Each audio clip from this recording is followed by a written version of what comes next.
Welcome to the Advance Your Art podcast, where we talk about the journey from artist to entrepreneur and everything in between. You've worked hard to hone your craft. Now take it to the next level with tips, techniques, strategies, and routines used by successful artists to grow their businesses and careers. Now, let's get started and have some fun with your host, Yuri Cataldo.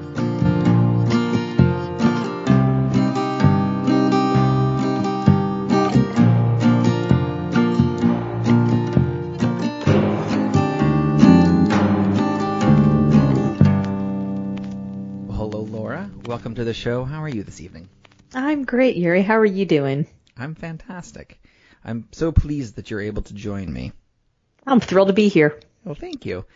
So I'd like to start off by asking you how you describe yourself and what you do.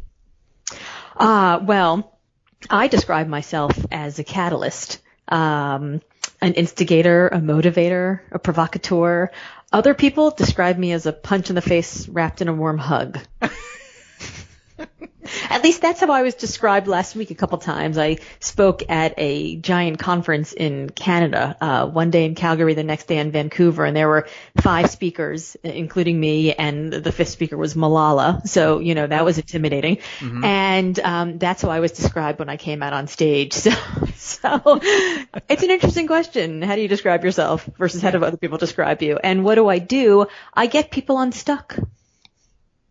Exciting. All right. So this is definitely going to be a very interesting conversation. So I like it. So you get people unstuck and also a warm hug, punch in the face. So I'd like to start from the beginning because originally you studied government in college. What made you want to get involved and study government? Oh, I thought I was going to be the first female United States Senator from the great state of Florida. Ah. That was my plan. P.S. It's been a lot of years and there still has not been a female senator from the great state of Florida. So we still got to work on that. But yeah, I grew up as kind of a big geek. I mean, like I went to computer sleepaway camp. I was a really, really, really big geek. Wow. Wait, yeah. So what happens at computer sleepaway camp? Well, not a lot of kissing. I think I was the only girl at that camp, and I still didn't kiss a boy until I went to college. So, and I was at that camp. I know you're thinking, oh, probably 8 or 9 years old. No, I was like 14. So, you know, geek. Yeah. And I learned how to program BASIC and COBOL and a little bit of Fortran on Atari computers. That's how long ago it was. In fact, there were a couple of Macintosh computers there, and we were all like, Macintosh? Apple? That's not going anywhere. Right. Alas, I was wrong. So I think that if I were 5 years older at the time, I probably would have ended up in Silicon Valley. I probably would have gotten swept up in the dot-com bubble, but I wasn't. And when I went to college, I was 16 years old actually when I went to college, and I thought that my work was going to be become a lawyer, study political science, become a lawyer, get recruited, run, solve all the big problems in the world, because I had grown up thinking that leaders are either CEOs of businesses or politicians. And I knew I didn't want to go into business because I had a 6th grade teacher once who told me that I couldn't do math. So I believed him and then never did math again. And I knew that I didn't want to do something in medicine because blood kind of grossed me out. And I didn't really think that there were a lot of options. You know, I grew up in the 1980s in Miami, and the narrative was all the artists are gay and they get AIDS and they die. So you don't want to be an artist, right? Like these were the narratives that we were given, and they were very specific expectations and very specific definitions of success. And so I thought, okay, well, if the leaders are politicians and politicians are doing good things because they're saving the world and solving the problems, I want to do that. So I studied political science. Wonderful.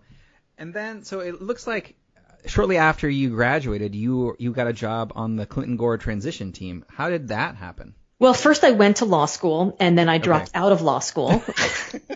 Okay. So when I graduated from college at 21, and I was actually 20, and I went to law school, and I was in the January class. And the January class is because I graduated in December, and then I started in January. The January class is like it's kind of like the freaks and geeks class, right? It's the people that don't really fit in. They're going back to school in the middle of their life. Like they're just kind of off the regular track. And I was off the regular track. So there I was sitting there on the very first day looking around at my fellow students, and my fellow students had either like flamed out and come back, or they were like in the middle of their lives, or maybe they were grandparents and they'd retired and they always wanted to be a lawyer. So they were just people that didn't quite fit. And I looked around and I was like, I made a huge mistake. I do not belong here.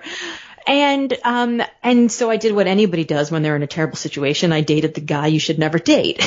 Oh, and so I started dating this guy who, had exceptional taste in two things. The first was obviously girlfriends, and the second was unknown political candidates from small southern states. And I used to ride my bike to class, and it was raining that day, and he was like, well, let me give you a ride home from class. I just need to stop by this guy's local campaign office. He's running for president. And I said, Governor who? From where? Arkansas? Not a chance in hell.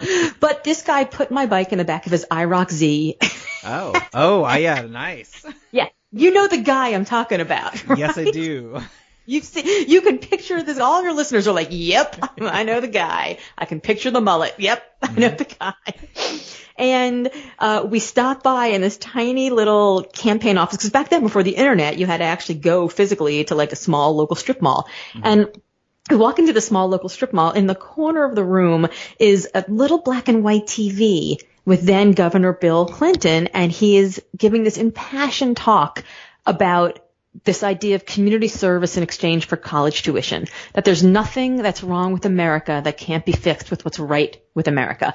And I went from thinking I am going to run for office and I am going to be the solution to all the problems, I am going to help, to go, oh my God, that needs to happen. And in a lightning bolt moment, I stopped asking, how can I help? And I started asking, what needs to happen? And what needed to happen for me was, this guy needs to get elected, and I need to do anything I can to help get that to happen. So I started volunteering on the campaign, and one thing led to another. And a few weeks later, all four principals, Bill and Hillary and Al and Tipper Gore, came through this tiny podunk town of Gainesville, Florida, and we got 36,000 people to show up at a campaign rally. And the national campaign went, who are the volunteers there? How'd that happen?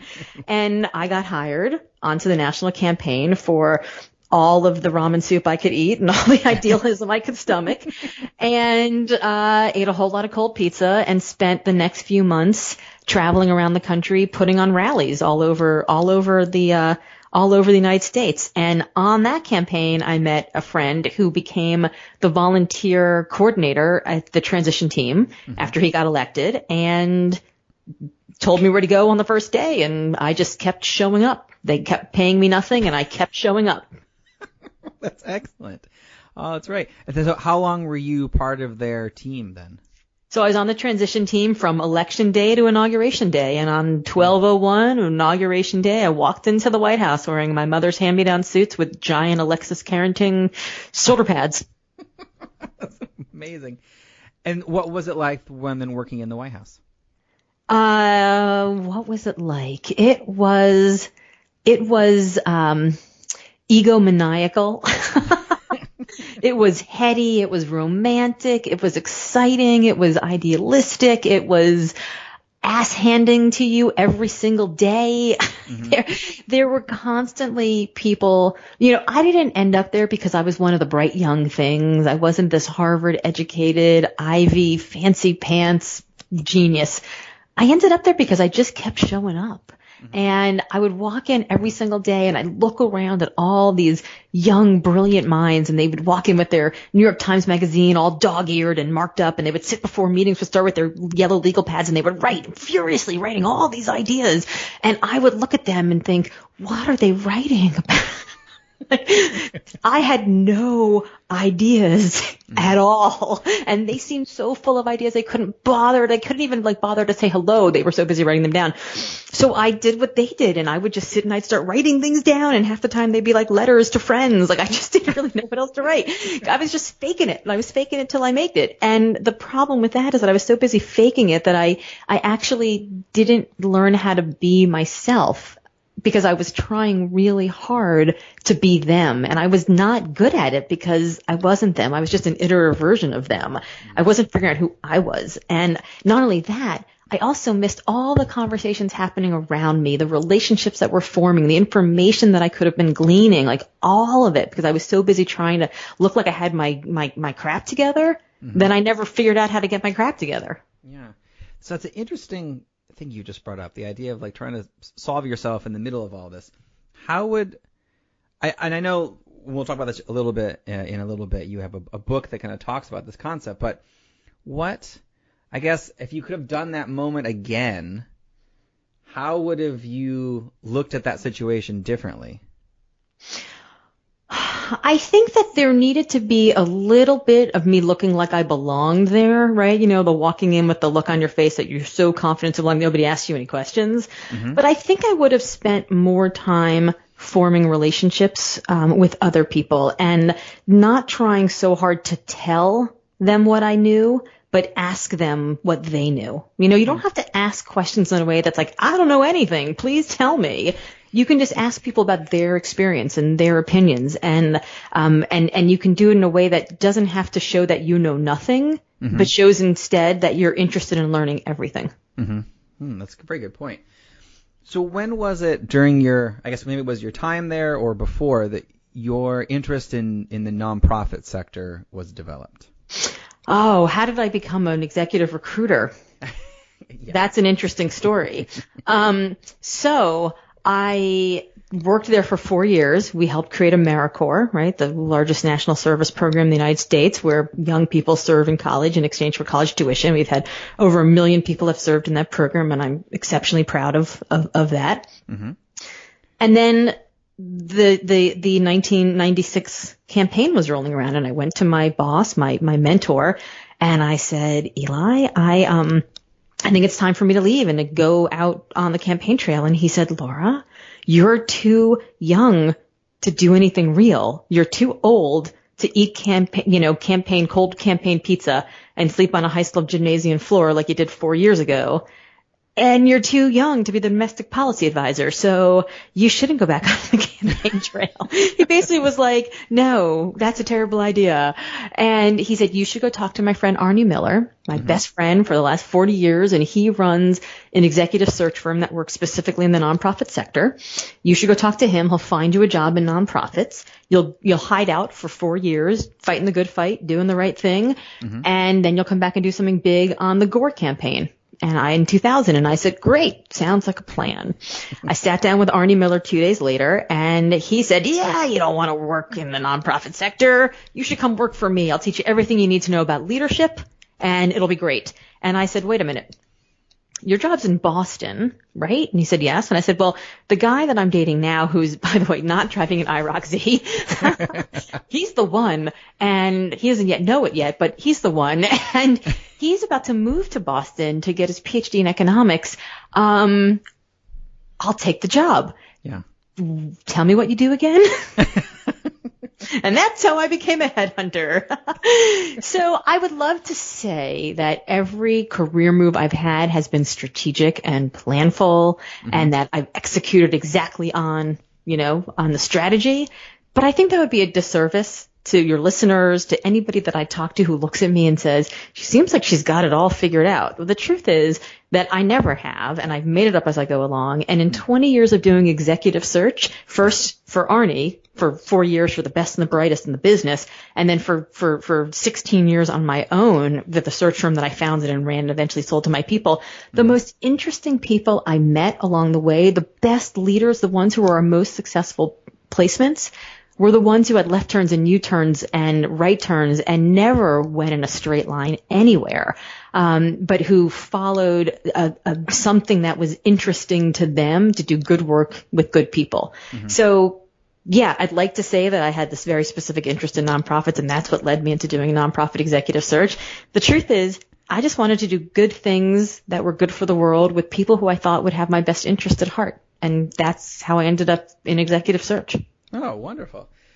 So along this way, you decided to also start writing.